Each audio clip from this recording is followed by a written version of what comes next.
ওকে, আজকে আমাদের power B এর কোর্সের লেকচার নাম্বার হচ্ছে 10। আজকে আমরা মূলত কথা বলবো পাওয়ার বি এর হচ্ছে নানা প্রকার ফাংশন নিয়ে। আসলে এই পাওয়ার বি এর জন্য আমি মানে ডেটা, খুবই ভালো ডেক্স ফাংশন গুলো করার জন্য আসলে ডেটা খোঁজ করতেছিলাম, কিন্তু এরকম আসলে স্ট্যান্ডার্ড ডেটা পাওয়াটা খুবই কষ্টকর।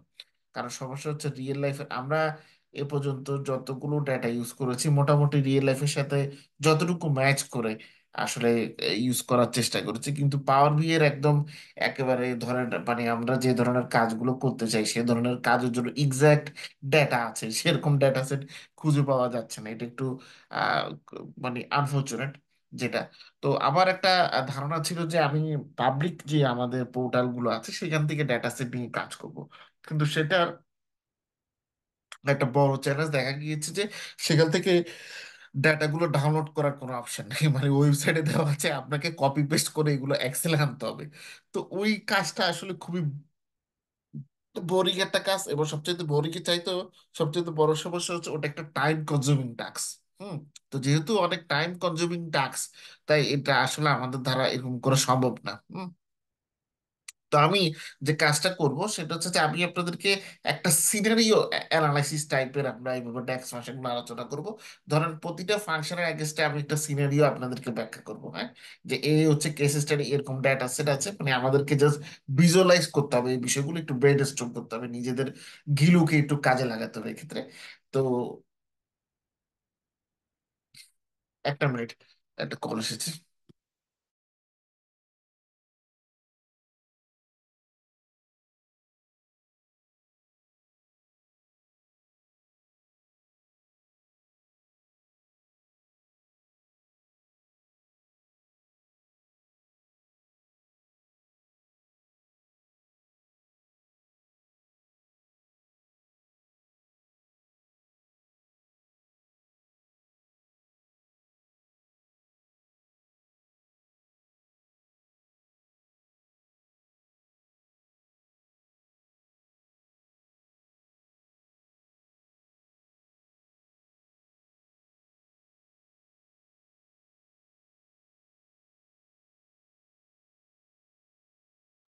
ওকে, দুঃখিত, কল এসেছিল, আমি একটু কলে ব্যস্ত ছিলাম। তো আমরা প্রথমে যেটা হচ্ছে যে ক্যালকুলেট ফাংশন, যেটা সেটা আমরা গত ক্লাসে অ্যাপ্লাই করতে পারিনি। তো ক্যালকুলেটটা হচ্ছে ধরেন আমার কাছে একটা ডেটা সেট আছে, যেটা হচ্ছে বাংলাদেশে ইগলু কোম্পানি একসময় আইসক্রিম বিক্রি করতো, এখন আমি জানি না ইগলু আইসক্রিম বিক্রি করে কিনা।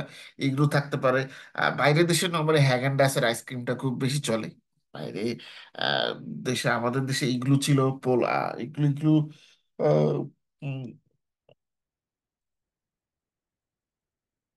এগুলো আইসক্রিম, এগুলো কোম্পানির আইসক্রিম ছিল, আরো কি কি কোম্পানি ছিল, যাই হোক ওই হ্যাঁ আমাদের বাংলাদেশটা একটা আইসক্রিম কোম্পানি। এক্স্যাক্টলি আইসক্রিম কোম্পানিগুলোর নাম আসলে এখন বলতে পারতেছি না, অনেকদিন বাইরে থাকার কারণে আসলে দেশে আইসক্রিম খাওয়া হয় না। যাই হোক, ছোটবেলা নন ব্র্যান্ডেড কিছু আইসক্রিম পাওয়া যায়, এখন তো আসলে সবাই ব্র্যান্ড খোঁজ করে। তো ছোটবেলা যখন আমরা স্কুলে পড়তাম তখন আসলে নন ব্র্যান্ডের যে 1 টাকা দামের যে আইসক্রিম, হ্যাঁ, সেটা খুবই এ ছিল। ওই যে নানা রং বেরং থাকতো সেখানে, হ্যাঁ, কোনোটা কমলা কালার, কোনোটা লাল কালার, এরকম নানা রং বেরঙের আইসক্রিম থাকতো। তারপর কিছু থাকতো হচ্ছে কুলফি। হুম। কুলফি অনেক সময় আনতো যারা আম, মামারা, যারা স্কুলের সামনে তা বসতো ইয়ে নিয়ে, আহ, মানে নানা ধরনের আহ, পণ্য নিয়ে। যেহেতু আমরা ডে শিফটে ছিলাম তো আমাদের লাঞ্চ আওয়ার থাকতো, নামাজ প্লাস লাঞ্চের জন্য মিলে প্রায় 45 মিনিটের মতো ব্রেক সময় থাকতো। তো ওই সময়টাতে তো খাওয়া দাওয়া করতে হতো, কারণ 4:30 4:45 পর্যন্ত স্কুল ছিল, সকাল 12টা থেকে। হ্যাঁ, চিলে স্কুলগুলো। আর আর কোনো কোনো কোনো সময় তারপর শারীরিক অসুস্থতার কারণে ছোটবেলা থেকে অসুস্থ ছিলাম, যার কারণে আসলে স্কুল লাইফে রেগুলার ক্লাস করাটা খুব কষ্ট হতো আমার জন্য। যাই হোক, তো ওটাও সেটা কোনো জিনিস। তো এখন আহ, তো ধরেন আমাদের কাছে এরকম বাংলাদেশে একটা আইসক্রিম কোম্পানির ডেটা সেট আছে, ঠিক আছে। এখন সে আইসক্রিম কোম্পানির ডেটা সেটটা একটা এক্সেল ফাইল আকারে আছে এবং সেটা আপনাকে দেওয়া হয়েছে। তো দেওয়ার পর আপনি দেখলেন সেখানে শুধুমাত্র 3টা কলাম আছে, আর কিছু নেই। মানে 3টে কলাম আছে, এবং কলামের এগেনস্টে যে ডাটা পয়েন্ট গুলো সেই জিনিসগুলো আছে কি কি। একটা কলাম হচ্ছে ডেট, মানে কোন কোন তারিখে কতটুকু সেল হয়েছে। ধরেন এখন তো চলতেছে জুলাই মাস, তো জুন মাসে মে জুন মাসে কতটুকু সেল হয়েছে ধরেন তারিখ ওয়াইজ এই তথ্যটা আছে। সেলস এর অ্যামাউন্ট আছে, যেহেতু সেল কত হয়েছে। এবার কোন রিজিয়নে সেটা বিক্রি হয়েছে, তো রিজিয়ন বলতে আমরা আমাদের ধরেন শহরের নাম নিতে পারি, যে চট্টগ্রাম শহরে কতটুকু বিক্রি হয়েছে, ঢাকা মেইন সিটিতে কতটুকু বিক্রি হয়েছে, কুমিল্লা, নোয়াখালী, হ্যাঁ লক্ষ্মীপুর, তারপর হচ্ছে ফেনী, এরকম শহরগুলোতে, রংপুর, এরকম শহরগুলোতে কতটুকু ধরেন সেল করা হয়েছে। তো এই তথ্যটা দেওয়া আছে, আর কোনো তথ্য দেওয়া নেই। 2 মাসের সেলস এর ডেট দেওয়া আছে, সেলস অ্যামাউন্ট দেওয়া আছে, এবং কোন কোন শহরে কতটুকু কোন কোন শহরে বিক্রি করা হয়েছে সেই তথ্যটা দেওয়া আছে।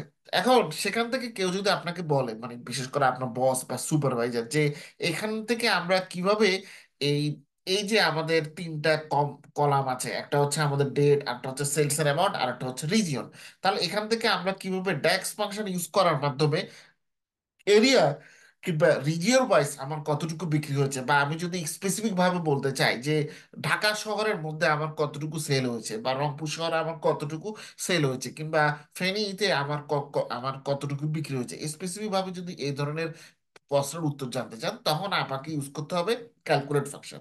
তখন আমরা ক্যালকুলেট ফাংশনটা মূলত ইউজ করব কিভাবে, তখন আমরা যে কাজটা করব, আমরা আমাদের যে উপরে যে ফর্মুলা লেখার যে বারটা আছে সেই জায়গায় যাব।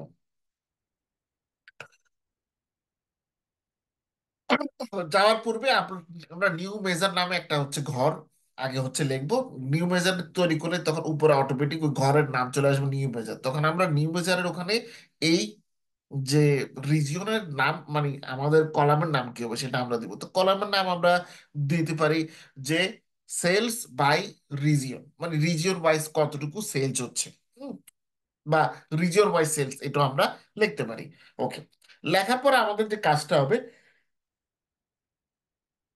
প্রথমে আমাদের লিখতে হবে ক্যালকুলেট। ক্যালকুলেট হচ্ছে আমাদের এখানে একটা ফাংশনের হচ্ছে নাম বা ফাংশন। তারপরে আমাদের লিখতে হবে যে এই ক্যালকুলেট আমি কি করব, প্রথমে আমাকে হচ্ছে সেলস এর অ্যামাউন্টটা বের করতে হবে, তখন আমি লিখবো সাম সেলস অ্যামাউন্ট। তার পরবর্তীতে হচ্ছে সেলসটাকে আমি কি হিসেবে দেখাবো, সাম অফ সেলসকে রিজিয়ন হিসেবে দেখাবো, তখন আমি সেলস দিয়ে থার্ড ব্র্যাকেটে রিজিয়ন দিব। এরপর ইজ ইকুয়াল টু সাইন দিয়ে আমাদেরকে যে কাজটা করতে হবে, যে রিজিয়নের তথ্যটা আপনি দেখতে চান, তারপর ঢাকা শহর না নোয়াখালী না ফেনী না রংপুর, তারপর হচ্ছে কোন বছর এটা দেখতে চান। তো আমরা যেহেতু চলতি বছর নিয়ে কাজ করতেছি, তাই অনেক সময় দেখা যাবে যে আপনি যে বছরে কাজ করতেছেন মানে কারেন্ট ইয়ার নিয়ে কাজ করতেছেন, তো তাহলে সেক্ষেত্রে কারেন্ট ইয়ারই আপনাকে দিতে হবে। বাট এমন যদি হয়, এক্ষেত্রে ধরেন 10 বছরের ডেটা আছে, তখন কি করবেন? আচ্ছা, তখন আপনাকে অনেক সময় দেখা যেতে পারে যে তারা ডেটও চাইতে পারে, যে কোন বছরের, যে ধরেন 2023 সালের কথা, এখন যেহেতু 24 চলতেছে, বলো যে 2023 সালের এই মে জুন মাসে আমার কতটুকু সেল হয়েছে, সেটাকে আমি বর্তমান বছরের মে জুন মাসে কতটুকু সেল হলো এটার সাথে একটু কম্পেয়ার করে দেখতে চাই। তাহলে তো আপনাকে গত বছরের তথ্য দেখতে হবে আগে, তারপর এই বছরেরটা তথ্য দেখতে হবে। তাহলে আমাদেরকে তখন লিখতে হবে আপনার আপনার ইয়ার 2000, তখন আমাদেরকে একটা কলাম তৈরি করতে হবে এরকম করে, যে last year wise sales, last last year, বা এরকম করে লিখবেন যে রিজিয়ন ওয়াইজ সেলস হাইফেন দিয়ে লাস্ট ইয়ার, আর একটা হচ্ছে রিজিয়ন ওয়াইজ সেলস হাইফেন দিয়ে কারেন্ট ইয়ার, বর্তমান বছর গত বছর। তারপর আমাদেরকে এখানে আমাদেরকে এখানে ইয়ারের তথ্যটা দেওয়া লাগবে। তো এই ইয়ারের তথ্যটা আমরা যে সোর্স থেকে পাবো, আমাদের যে সেলস এর ডেট আছে সেখান থেকে আমরা তথ্যটা পাবো। এরপরে আমাদেরকে মান্থের তথ্য দিতে হবে, কোন মাসে সেলস এর ডেটটা ওটা দিতে হবে। এটা দেওয়ার পরে যখন আমরা ফাংশনকে ক্লোজ করে দিব ফার্স্ট ব্র্যাকেট দিয়ে, তখন আপনার এই ক্যালকুলেট ফাংশনটা তৈরি হয়ে গিয়েছে। তার মানে এই বিষয়টা কি, যে আমার কাছে ক্যালকুলেট ফাংশনটা আমি এমন সময় ইউজ করব, যে আমার কাছে ধরেন কোনো কিছুর ডেটা সেট দেওয়া আছে, সেটা আমি আজকে এক্সাম্পল বললাম। এখন ধরেন এটা কিন্তু চেঞ্জ করি, এটাকে চেঞ্জ করে আমি ধরে নিয়ে আসলাম যে আপনি ধরেন হচ্ছে চায়না থেকে কসমেটিক প্রোডাক্ট এনে সেল করেন, বা আপনার কোম্পানি তারা হচ্ছে চাইনিজ কিংবা কোরিয়ান কসমেটিক্স প্রোডাক্টের ডিস্ট্রিবিউটার বাংলাদেশে। হ্যাঁ, মানে আপনি ওদের ওখানে মার্কেটিং এক্সিকিউটিভ হিসেবে কাজ করেন, বা সেখানে আপনার অ্যানালিটিক্স ডিপার্টমেন্টে কাজ করেন। হ্যাঁ, তো আপনাকে আপনার বস বললো যে আমাদের যে গত বছর এবং চলতি বছরের সেলস গুলো হলো, আমি সেটার একটা কম্পারেটিভ অ্যানালাইসিস করতে চাই মাসের উপর ভিত্তি করে। আচ্ছা, এখানে দেখেন এই কাজটা কিন্তু আপনার বস যখন আপনাকে বলবে, আপনি চাইলে এই কাজটা এক্সেল ইজিলি করতে পারেন, এমন না যে এটা এক্সেলে করা যায় না, বাট এক্সেলে করতে গেলে যেটা হবে যে আপনাকে তখন এক্সেলে শিট শো করতে হবে, তখন আপনার মানে কাজের পরিমাণটা আপনার হচ্ছে বেড়ে যাবে। বাট এখানে আপনি অল্প কিছু ড্যাক্স ফাংশনের মাধ্যমে কিন্তু কাজটা দ্রুত করতে পারবেন, সময় ফাস্ট হবে। আর সবচেয়ে বড় কথা হচ্ছে যে একটা ভিজুয়ালাইজেশনের মতো আসবে, এটার মাধ্যমে ভিজুয়ালাইজেশন খুব তাড়াতাড়ি হবে। আপনি তখন স্যারকে আলাদা করে দেখাতে পারবেন যে হ্যাঁ বস, আমাদের এখানে তিনটা কলাম আমার কাছে শিট ছিল, সেখানে আমি নতুন দুইটা কলাম অ্যাড করেছি, যেখানে লাস্ট ইয়ারের রিজিওর বাই সেলস এবং কারেন্ট ইয়ারের রিজিওর বাই সেলস আমাদের দেওয়া আছে।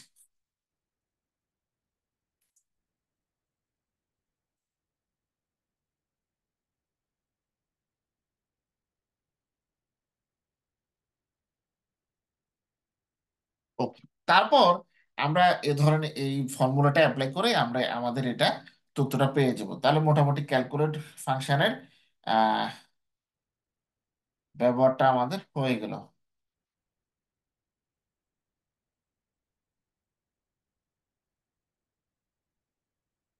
ওকে, এর পরবর্তীতে সামের বিষয়টা আমরা গত ক্লাসে হচ্ছে করছি, এটা আশা করি আপনাদের এটা সামটা দেখতে হবে। আর একটা আছে সামেরই ঠিক অপোজিট, যেটা হচ্ছে সাম মানে হচ্ছে আমরা টোটাল যে অ্যামাউন্টটা আছে সেটা অ্যাগ্রিগেট ভাবে হচ্ছে দেখতে চাই। যেমন আমরা সামের ক্ষেত্রে এরকম ইউজ করি যে সব জিনিস একসাথে মিলে কি হয়, যেমন জাপানি ভাষায় এটাকে বলা হয় জেনবু। হ্যাঁ, সব একসাথে অ্যাগ্রিগেট জেনবু বলে ওটাকে। হ্যাঁ, যেমন ওরা বলে যে ইন টোটাল, আমরা যখন বলি ইন সাম তখন ওরা বলে জেনবু দেয়। ঠিক আছে, তো সামটা হচ্ছে এটা। এখন সামের ক্ষেত্রে আমাদের মানে আমরা যখন দেখি তখন আমরা টোটালটা আমরা দেখে থাকি, মানে টোটালিটিটার কনসেপ্টের উপর ধারণা আপনার অ্যাপ্লাই করা হয় বা এমফাসিস দেওয়া হয় হচ্ছে আপনার সামের ক্ষেত্রে। বাট এভারেজের ক্ষেত্রে যেটা আমরা সেটা হচ্ছে যে একটা ভ্যালু বের করি যেটা মোটামুটি আমরা সবার উপরে অ্যাপ্লাই করতে পারি, মানে ইকুয়ালি বা মোরালেস ইকুয়ালি অ্যাপ্লাই করতে পারি। তো এভারেজ একটা ভ্যালু বের করি, তো এভারেজটা নর্মালি প্রাইস সেলস এই জিনিসগুলোর ক্ষেত্রে ইউজ করা হয়।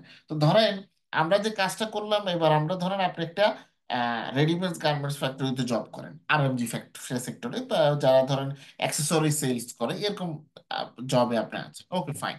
তো এখন এই অ্যাক্সেসরি সেলস করার ফ্যাক্টরিতে আপনি হচ্ছেন ধরেন তাদের অ্যাকাউন্টস ডিপার্টমেন্টে জব করেন। এবার অ্যানালিটিক্স ডিপার্টমেন্টে না মার্কেটিং ডিপার্টমেন্টে, সরাসরি অ্যাকাউন্টস ডিপার্টমেন্ট। তো অ্যাকাউন্টস ডিপার্টমেন্টে জব করার পরে অবভিয়াসলি কোম্পানি সেলস এবং হচ্ছে আপনার প্রাইসিং, মানে আপনার পারচেজ সেলস এই জিনিসগুলোর মানে হিসাবও কিন্তু আপনাকে রাখতে হয়। তখন এ রাখার এক পর্যায়ে আপনি ঠিক করলেন যে ওকে ফাইন, আমরা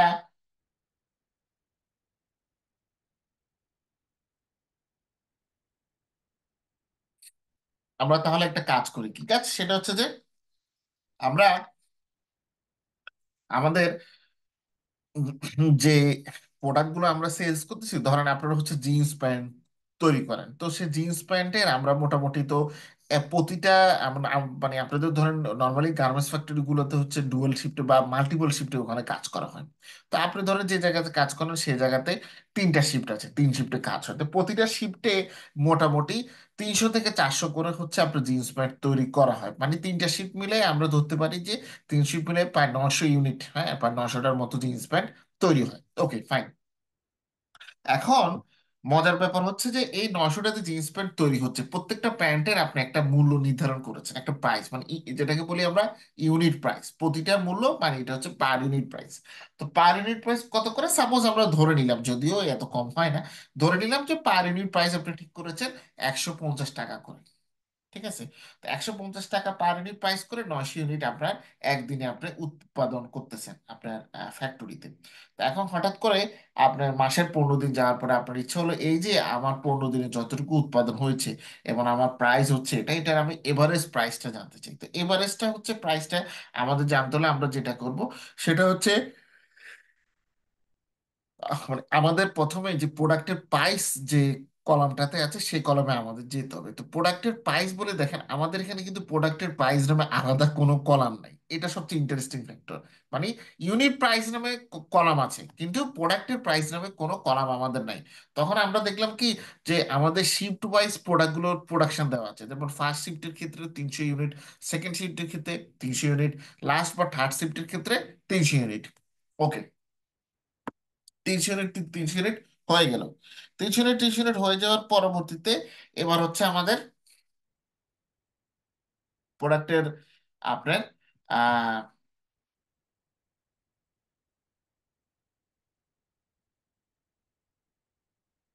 ইউনিট প্রাইসটা দেওয়া আছে। তো ইউনিট প্রাইসকে যখন আপনি প্রোডাক্টের যে টোটাল ইউনিট আছে সেটা দিয়ে গুণ করবেন, তখন আপনি কিন্তু প্রোডাক্টের যে প্রাইস কিংবা টোটাল প্রাইসটা পেয়ে যাবেন। তার মানে প্রত্যেকদিন যখন 900 ইউনিট করে উৎপাদন হচ্ছে, এই 900-কে আপনি 100 দিয়ে যখন গুণ করবেন তখন আমরা প্রোডাক্ট প্রাইসটা পেয়ে যাব প্রতিদিনের জন্য, প্রতিদিন যতগুলো উৎপাদন হয়েছে তাদের প্রোডাক্ট প্রাইস। এখন এটা এভারেজ বের করতে হলে এই প্রোডাক্ট প্রাইসটাকে আমাদের কি আপনার এটা এভারেজটা বের করতে হবে। হ্যাঁ, তো এভারেজটা বের করতে তখন আমরা এভারেজ এভারেজ তারপরে ফার্স্ট ব্র্যাকেট দিয়ে প্রোডাক্টস দিয়ে এখানে স্কোয়ার ব্র্যাকেটের মধ্যে আমাদের হচ্ছে প্রাইসের ইনফরমেশন হচ্ছে থাকে। এভাবে আমরা ধর এভারেজ বাই করি। তো কাউন্টের ক্ষেত্রেও বিষয়টা অনেকটা হচ্ছে সেরকম। ধরেন জিন্সের প্যান্ট আপনার হচ্ছে বিক্রি হলো, তো এই জিন্সের প্যান্ট গুলোর আপনি এক একটা হচ্ছে নাম দিলেন, মানে সবগুলো জিন্সের প্যান্ট তো অবভিয়াসলি এক না, এটার মধ্যে হয়তো 19-20 থাকতে পারে। ধরেন প্রথম 30 ইউনিটের জিন্সের প্যান্ট গুলোর আপনি নাম দিলেন হচ্ছে 1 2 3 4 এরকম করে একটা কোড নাম্বার দিলেন। সেকেন্ড ইউনিটের যে যে প্রোডাক্ট জিন্স প্যান্ট গুলো উৎপাদন হলো সেটার আপনি আরেকটা নাম দিলেন। থার্ড ইউনিটে যে জিন্স প্যান্ট গুলো উৎপন্ন হলো সেটার আপনি আরেকটা নাম দিলেন। তাহলে এরকম করে করে কিন্তু আপনার এখানে কলাম তৈরি হয়ে গেছে ডিফারেন্ট প্রোডাক্ট নেমের জন্য। ওকে।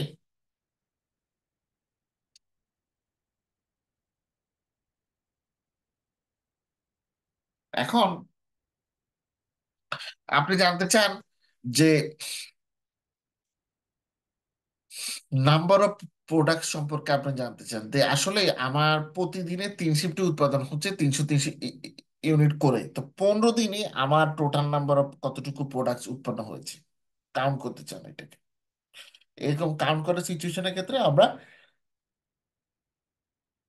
কাউন্ট ফাংশন হচ্ছে ইউজ করে থাকি। তারপর হচ্ছে মিনিমাম এবং ম্যাক্সিমাম। মিনিমাম এবং ম্যাক্সিমামটা এটার এক্সাম্পল আমরা দিতে পারি, প্রাইসের এক্সাম্পল না দিই, এবার অন্য একটা এক্সাম্পলে আসি। ধরেন আপনি একটা কোম্পানি এইচআর ডিপার্টমেন্টে জব করেন, এইচআর হিউম্যান রিসোর্স ম্যানেজমেন্ট। তো হিউম্যান রিসোর্স ম্যানেজমেন্ট হিসেবে কোম্পানির যে পেরোল সিস্টেম, মানে কোম্পানির যে part time employ full time employ যারা আছেন, হ্যাঁ, এদেরকে যে স্যালারি দেওয়ার সিস্টেম সেটা আপনার মধ্য দিয়ে আপনার মাধ্যম হয়ে যায়। তো এখন আপনি চিন্তা করলেন যে এখানে কিছু কিছু আছে লোকজন যারা হচ্ছে পার্ট টাইম জব করে, কিছু কিছু আছে যারা কন্ট্রাক্টের উপর চাকরি করতেছে, আর কিছু ফুল টাইমের উপর আছে। তখন আপনি দেখার চেষ্টা করেন যে আমাদের কি কি কলাম আছে। আপনি দেখলেন যে আমাদের একটা কলাম আছে যেটার মধ্যে প্রোডাক্ট প্রাইস আছে। ওকে। তো প্রোডাক্ট প্রাইস হচ্ছে এখানে হচ্ছে দেওয়া আছে, তারা এখানে এই যে এক্সাম্পল দিচ্ছে, তা আমরা বললাম যে আমাদের কাছে একটা ডেটা সেট আছে যেটাতে এমপ্লয়ীদের স্যালারি দেওয়া আছে। ধরেন আপনার কোম্পানিতে মোট 4500 বা 3200 এমপ্লয়ি আছে। তো তাদের প্রত্যেকের যে স্যালারি ইনফরমেশনটা সেটা আপনার কাছে আছে।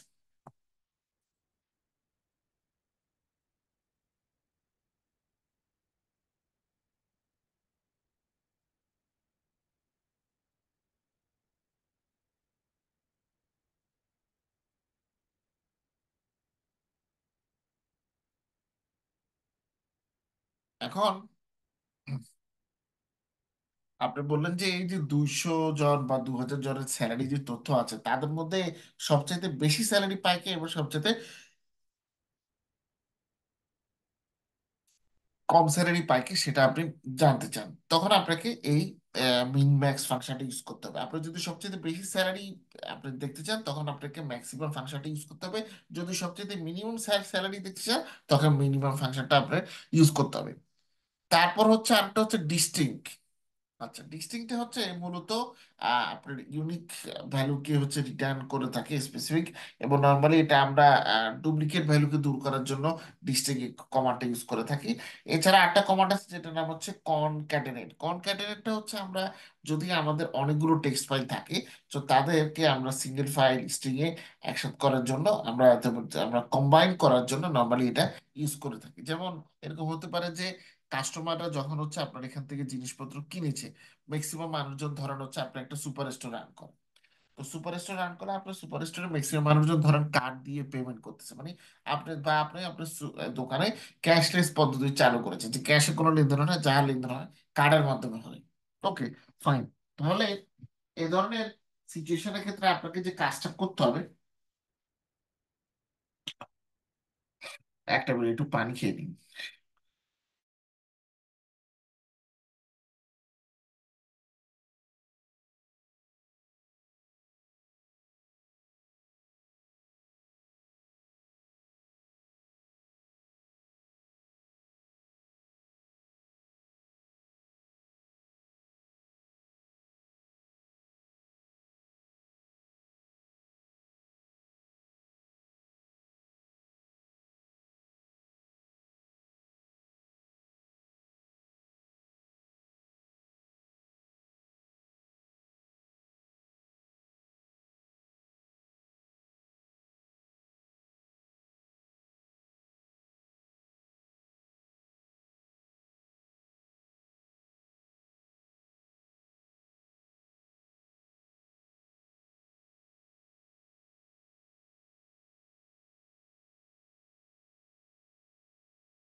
আচ্ছা, দুঃখিত।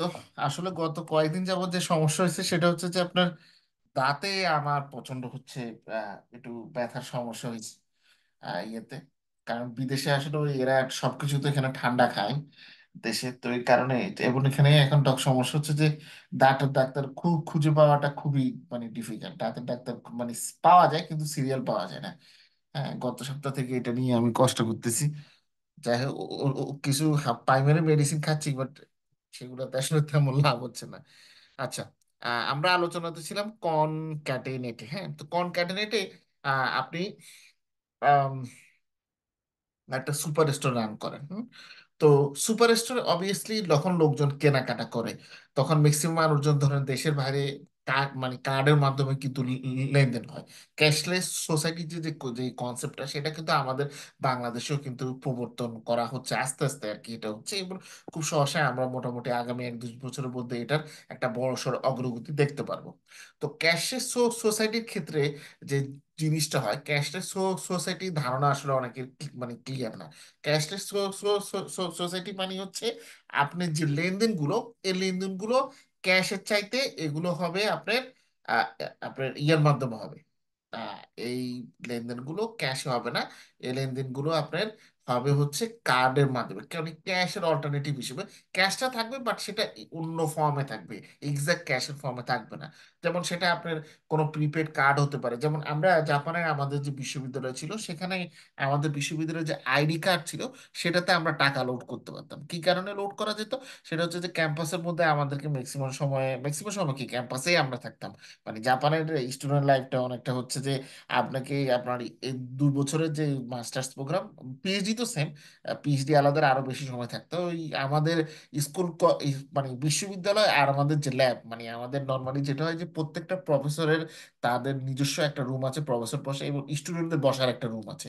তো স্টুডেন্টদের যে রুমটা থাকে সেই রুমে নর্মালি হচ্ছে আপনার খাওয়া গরম করার জন্য আপনার মাইক্রোওয়েভ, তারপর হচ্ছে পানি গরম করার জন্য যে আপনার আহ, আপনার ইলেকট্রিক হিটার, ওয়াশরুম তো আছেই। হ্যাঁ, ক্যাম্পাসের মধ্যে। এবং ছাত্রছাত্রীরা বিশ্রাম করার জন্য সোফার মতো লম্বা এরকম সব ব্যবস্থা হচ্ছে থাকে। তো এটাকে হচ্ছে ল্যাব বলে। ম্যাক্সিমাম লোকজন যেটা করে, জাপানি স্টুডেন্টরা ল্যাবের মধ্যেই ওদের সারাদিন কাটে। সারাদিন রাতে কাটে বলতে গেলে। রাতেও ওরা ওই মানে ল্যাবের মধ্যে থাকে। এবং ম্যাক্সিমাম ক্ষেত্রে ইন্টারন্যাশনাল স্টুডেন্ট যারা আছে তারাও সেম কাজ করে, কারণ যেহেতু এটা জাপানের একটা ওয়ার্ক কালচার। এবং বিশেষ করে রাতের সময় গুলোতে আমরা ওই যে বিশেষ করে কিছু কিছু ল্যাব আছে যেগুলোতে মিশনারি রান করতে হয়। যেমন আপনার আপনার যেমন কেমিক্যাল ইঞ্জিনিয়ারিং ল্যাব বা অটোমোটিভ ইঞ্জিনিয়ারিং ল্যাব যেগুলো আছে সেগুলোতে স্পেসিফিক কিছু মিশনারি ইউজ করতে হয়। তো সেই মিশনারি গুলো শিডিউল পরে দেখা গেছে যে মধ্যরাতে, তো তখন তাদেরকে আর মধ্যরাতে কি করবো, ওই সবাই ওই ক্যাম্পাসেই থাকে। তো আমরাও এরকম থাকতাম, আমিও থাকছি। শীতকাল দেখা গেছে যে শীতকালে নভেম্বর ডিসেম্বর মাসে সম্পূর্ণটা ওই ল্যাবের মধ্যে কাটতাম। সকালবেলা যেতাম আর তার 1-2 দিন থেকে তারপরে হচ্ছে আসতাম। তো ল্যাবে আমরা যে কাজটা হচ্ছে করতাম সেটা হচ্ছে যে ল্যাবে গেলে তখন আমরা বিশ্ববিদ্যালয়ের ক্যাম্পাসে যে ক্যান্টিন সেখানে আমরা খেতাম।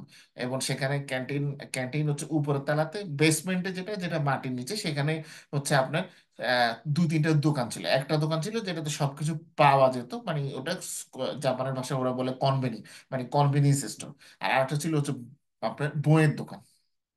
তো এই জায়গাগুলোতে লেনদেন করতে হলে আপনার ক্যাশ ইউজ করা লাগতো না। মানে ক্যাশ আপনি চাইলে ইউজ করতে পারতেন, বাট ক্যাশটা ইউজ করে আপনি চাইলে ওগুলাতে হচ্ছে কার্ডের মাধ্যমে পেমেন্ট করতে পারতেন। এবং কার্ডগুলোর জন্য আমাদের আলাদা কোনো কার্ড করতে হতো না। আমাদের ভার্সিটির কার্ডে আমরা হচ্ছে একটা স্পেসিফিক মেশিন ছিল, সেই মেশিন দিয়ে আমরা টাকা লোড করতে পারতাম। খুব ইজিলি আমরা এটা ইউজ করতে পারতাম। একটা মিনিট, কে এরকম মেসেজ করতেছি একটু দেখি।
আচ্ছা, দুঃখিত, যাই হোক। তো এখন আমরা যখন এরকম জিনিসগুলো কিনতাম, তখন কিন্তু নর্মালি যেহেতু আমাদের স্টুডেন্ট আইডি দিয়ে কিনতাম, তো আমাদের নামটা অটোমেটিক্যালি তাদের রেজিস্টারে চলে যেত। তো জাপানের নামগুলো যখন লেখা হয় তখন মানে এক এক দেশে তো মানে একটা এক একটা স্টাইলে কেউ নাম রাখে। যেমন কিছু কিছু দেশে লাস্ট নেম লেখে আগে, ফার্স্ট নেম লেখা হচ্ছে পরে। তো জাপান হচ্ছে সেই দেশগুলোর মধ্যে পড়ে, ওরা লাস্ট নেম আগে লেখে, ফার্স্ট নেম হচ্ছে আপনার লেখে লাস্টে। যেমন আমার নাম নূর আল আহাদ, তো তো তারা সেই আর নর্মালি ওটা লিখতো আহাদ নূর আল।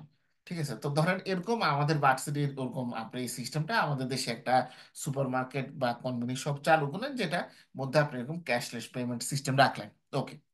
তো এখন অনেক ক্যাশলেস পেমেন্ট সিস্টেম রাখার পরবর্তীতে যে জিনিসটা হলো, সেটা হচ্ছে যে মাস শেষে আপনি হিসাব করতে চাইলেন যে আমাদের কাস্টমারদের, আমি হচ্ছে যে কলামটা আছে, দুটা কলাম আছে আপনার এখন, ঠিক আছে। একটা হচ্ছে মানে টেবিলের, একটা হচ্ছে ফার্স্ট নেম আর একটা হচ্ছে লাস্ট নেম। এখন আপনি আপনি বলতে চাইছেন আমি কাস্টমারদের যে ফুল নেম সেটা দেখতে চাই। তো ওই ফুল নেমটা ক্রিয়েট করার জন্য আমরা কনক্যাটেনেট যে ফাংশন সেটা ইউজ করি। তখন আপনি একটা নতুন কলাম ক্রিয়েট করবেন নিউ মেজার দিয়ে, তৈরি করে সেটার নাম আপনি হচ্ছে যে ফুল নেম লিখে ইজ ইকুয়াল টু সাইন দিয়ে কনক্যাটেনেট লিখে ফার্স্ট ব্র্যাকেট দিবেন, ফার্স্ট ব্র্যাকেট দিয়ে কাস্টমার, তার স্কোয়ার ব্র্যাকেটের মধ্যে তার ফার্স্ট নেম, তার পরবর্তীতে কমা, ইনভার্টেড ডাবল কমা থাকবে এখানে, কিছু থাকবে না ইনভার্টেড কমার মধ্যে। এরপর আবার কাস্টমার দিয়ে তার লাস্ট নেম দিয়ে ফার্স্ট ব্র্যাকেট দিয়ে জিনিসটা শেষ করে দিবেন। এটা হচ্ছে আপনার মূল বিষয়। আচ্ছা, তারপর হচ্ছে লেফট অ্যান্ড রাইট।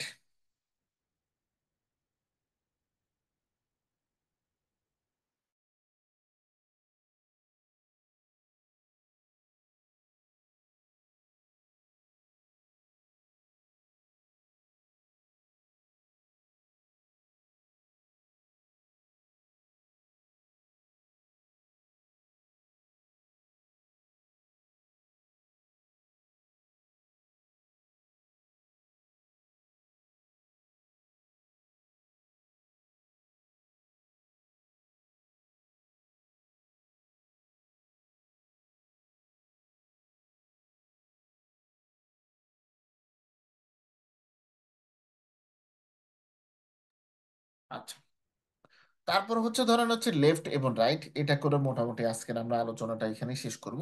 তো লেফট রাইটটা হচ্ছে আপনার কাছে ধরেন হচ্ছে একটা কলাম আছে, মানে একটা ডেটা সেট আছে। এই ডেটা সেটটা হচ্ছে মূলত আপনি ধরেন হচ্ছে একটা ডায়াগনস্টিক সেন্টার ধরেন হচ্ছে রান করেন, হ্যাঁ, কিংবা ছোট একটা ক্লিনিক রান করেন একটা লোকাল এরিয়ার মধ্যে।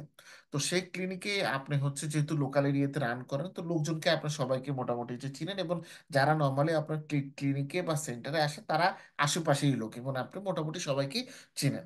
তো তাদের নাম এবং তাদের ফোন নাম্বার এটা দিয়ে ধরেন আপনার কাছে একটা টেবিল, একটা ফাইল তৈরি করা আছে, মানে যারা ফ্রিকুয়েন্টলি আপনার ক্লিনিকে আসে তাদের হচ্ছে নাম ফোন নাম্বার দিয়ে আপনি একটা ডাটা সেট তৈরি করে রেখেছেন।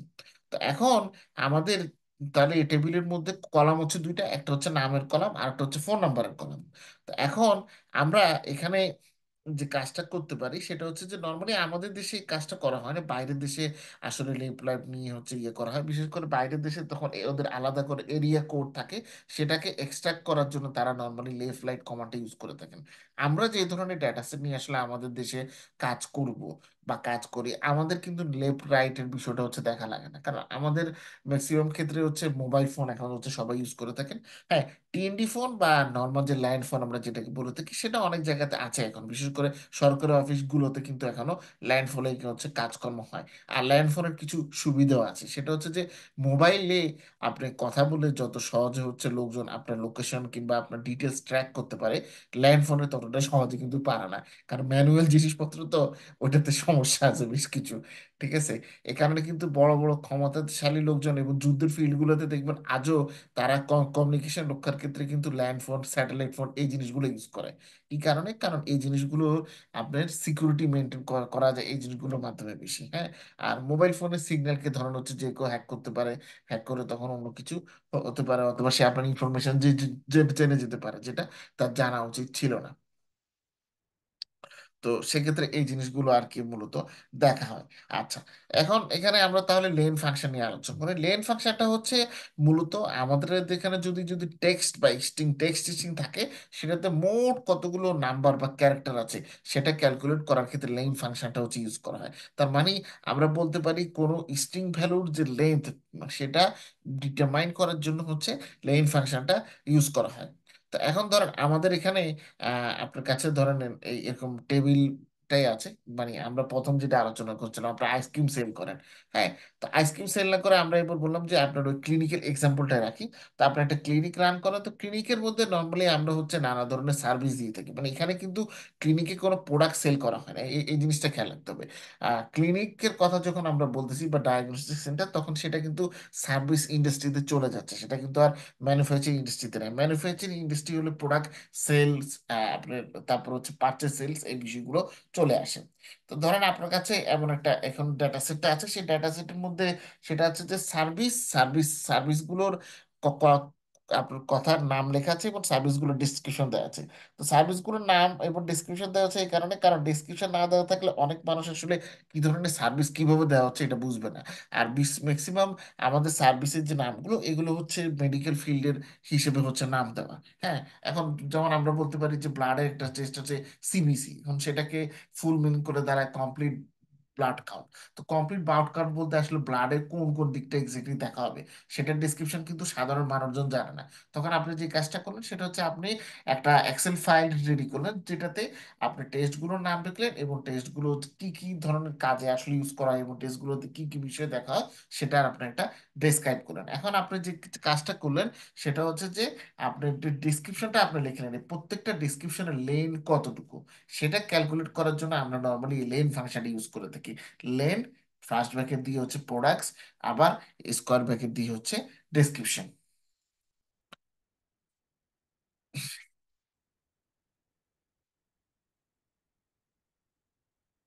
আচ্ছা, এতটুকু পর্যন্ত আপনাদের কারো কোনো কোশ্চেন আছে? না স্যার, আমার কোনো কোশ্চেন নাই, মোটামুটি ক্লিয়ার। হ্যাঁ, আজকে কিন্তু একদম খুব রিয়েল লাইফে যত এক্সাম্পল দেওয়ার আমি চেষ্টা করছি, যেহেতু ডেটা সেট আসলে খুঁজে পাচ্ছি না। কারণ আসলে ফাংশন তো অনেক, বুঝতে পারছেন, এক্স্যাক্টলি এই ডাটা সেটে এই ফাংশন কাজ করবে, হ্যাঁ এটিএম ডাটা সেট পাওয়াটা খুব টাফ। না, এটা ক্লিয়ার মোটামুটি। ওকে। মোটামুটি এক্সেলের সাথে তো পুরোপুরি মিল এগুলো। হ্যাঁ, এক্সেলের সাথে তো ওই যে আমি তো সেটা বললাম, আপনি এক্ষেত্রে চাইলে এক্সেল ইউজ করতে পারেন। মানে আপনি যদি চান যে আমি না পাওয়ার বি ইউজই করবো না, এক্সেল ইউজ করবো, আপনি সেটা আপনি খুব সহজে সেটা করতে পারেন। বাট সমস্যাটা হচ্ছে যখন ভিজুয়ালাইজেশন ক্ষেত্রে আসবেন আর এক্সেলে এই জিনিসগুলো করতে যে টাইম ফ্রেমটা লাগে, তার চাইতে কিন্তু এখানে টাইমটা হচ্ছে কম লাগে। এটা একটা প্লাস পয়েন্ট।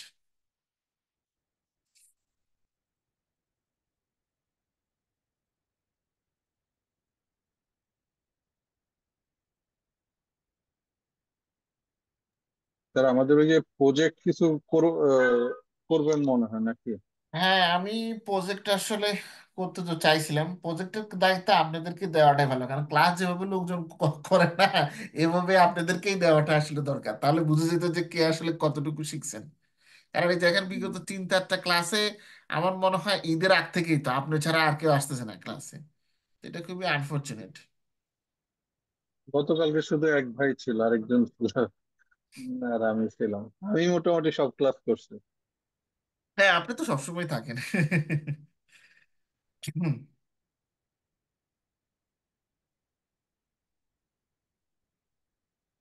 সরি।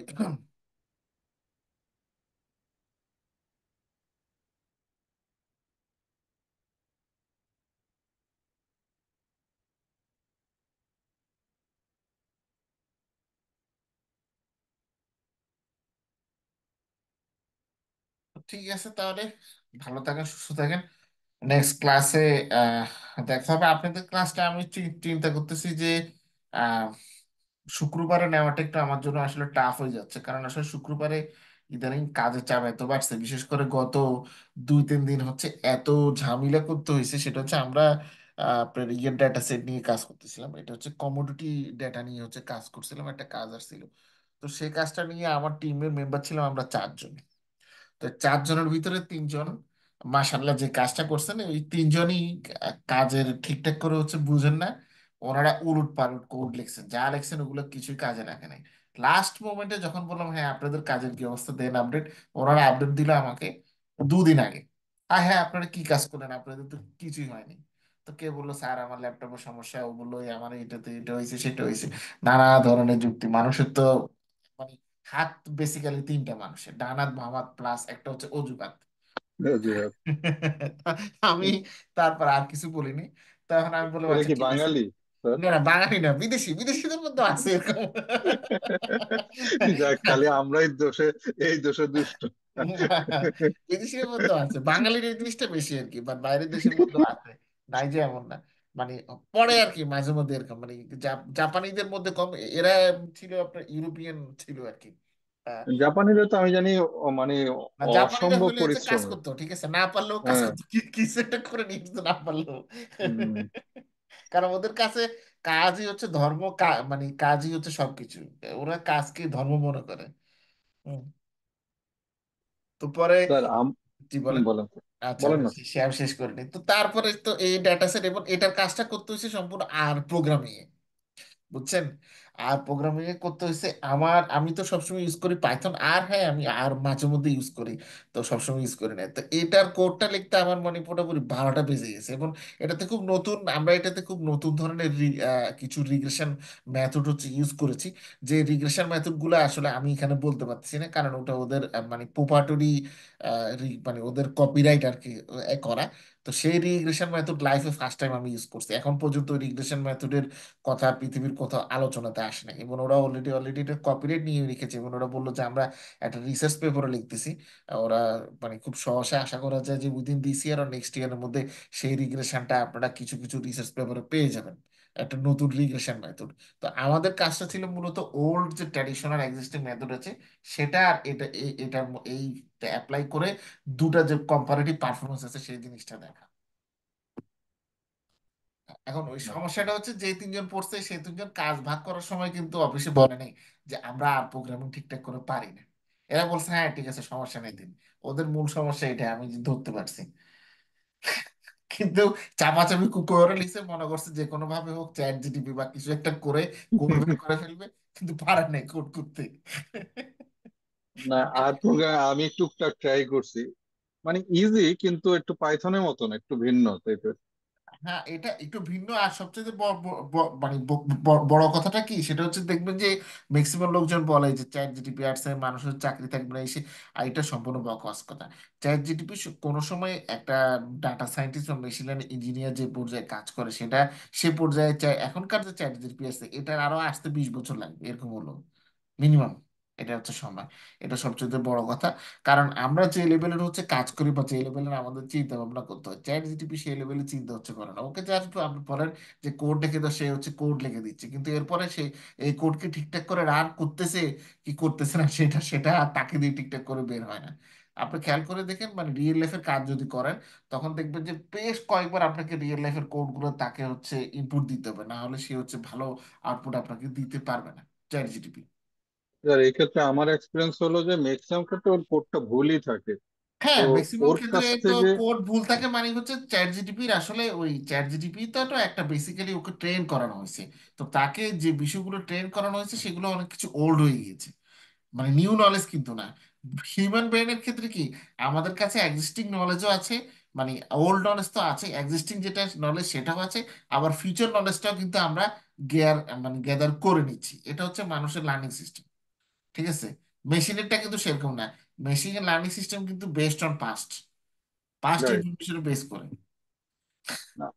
আমি হ্যাঁ, যেটা এটা এই প্রপারলি ইউজ। ফান্ডামেন্টাল বিষয়গুলো কিন্তু দেখবেন কি ওই কিছু পাতি বুদ্ধিজীবী আছে, আমি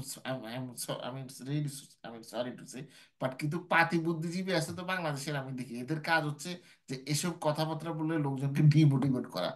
কিন্তু আমরা তো রিয়েলে কাজ করতেছি, আমরা তো দেখতেছি যে সিচুয়েশনটা আসলে কেমন, যতটুকু বলতেছে ততটুকু খারাপ কিন্তু না সিচুয়েশন।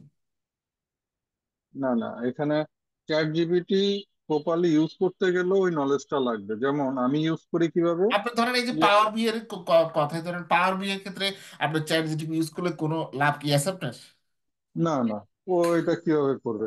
কিন্তু সেটাই তো। প্রবলেম যেটা সলভ করা যায়, যে আমি ওকে আসলে কোডটা মানে আমার নলেজ আছে, আমি বেসিক মোটামুটি জানি। হুম। তো সেক্ষেত্রে আমি ওই কোডটা লিখলাম, লিখে এবার আমার এক্স্যাক্টলি। যে প্রবলেমটা, যার অলরেডি সেই এক্সিস্টিং নলেজ আছে পাওয়ার বিআই জাস্ট তার সাপোর্ট হিসেবে কাজ করবে, কিন্তু রাইট তার রাইট। অল্টারনেটিভ হিসেবে কাজ করা এটা এটা এটা কোনোদিনও চ্যাট জিপিটি দ্বারা সম্ভব না। হ্যাঁ। তো ওই অন্তত যখন অ্যাটলিস্ট এখন যে প্রবলেমটা সিস্টেমে দিচ্ছি, চ্যাট জিপিটি আছে। যখন এই প্রবলেমটা দিয়ে ওকে প্রপারলি বলতেছি যে আমি এই জায়গাটায় প্রবলেম ফেস করতেছি, তুমি আমাকে এটা সলভ করে দাও, তখন সে সলভ করতে পারে। কিন্তু ওই নলেজ তো তাহলে থাকা লাগবে আমার, যে আমি ওকে প্রবলেমটা যে ডেসক্রাইব করতেছি, হুম। যে হ্যাঁ এটা আমার কোড, ঠিক এই জায়গাটায় আমি ডাইনামিক করতে পারতেছি না বা ইয়ে করতে পারতেছি না, সেটাই। এই জিনিসটার জন্য তার নলেজ দরকার। না হলে তো ও আমাকে কিভাবে সলিউশন দিবে, ও তো দিতে পারবে না। এই জন্য চ্যাট জিপিটি, কখনো চ্যাট জিপিটি একটা ইউজফুল টুল, কিন্তু একেবারে চাকরি নিয়ে নিবে, ইয়ে করবে, এটা এখন অনেক দূর।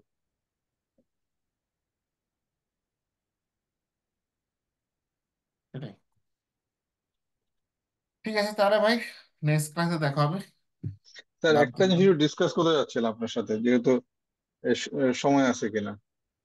আমার আসলে আমরা আর একটা ক্লাস আছে তো ওটার জন্য ওকে প্রস্তুতি ওকে নিচ্ছি। স্যার, কারণ নেক্সট ক্লাসে পরে এক আলোচনা সময় করি ডিসকাস। ওই যে ডাটা সায়েন্সের ক্লাস আছে আসলে। আর এই যে ঠিক আছে। 45 মিনিট পরে, বুঝতে পারছেন, 40-45 মিনিট পরে আর কি, তো একটু ব্রেনটাকে গিলুকে একটু রেস্ট দিতে হবে। ঠিক আছে। ওকে, তার নেক্সট ক্লাসে বলতেছি কথা, সমস্যা নেই। ওকে Thank you. স্যার, আল্লাহ হাফেজ।